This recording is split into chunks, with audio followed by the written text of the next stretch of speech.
To chenro mar Gen Z ni mokwongo isiro chenro margi koso kisiro? Asiro chenro mar Gen Z. Gisetimo maber and gisemiyo changes. Koro waneno changes mosebiro kagi and going forward ok apani things are going to be this, ok bibedo kaka osebedo katimore.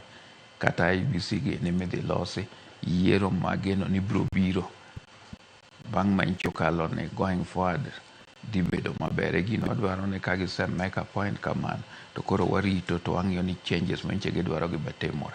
Koro magi gik onego ng'igi en richo pod ng'ato nyalo bedo ga sirikal e migawi mopogore opogore.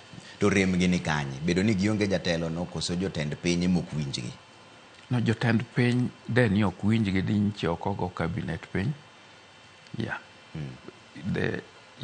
Ka nyiche piny owacho nyalo go kabinet piny, nyiso ni nyiche gi winjo ywak mar jogi.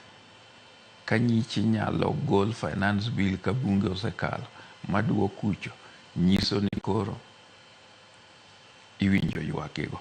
Koro ywak gigo gine ma koro monde gibed ni nyalo kawgi kaka joma ochanore molo gik mane gitimo kagi.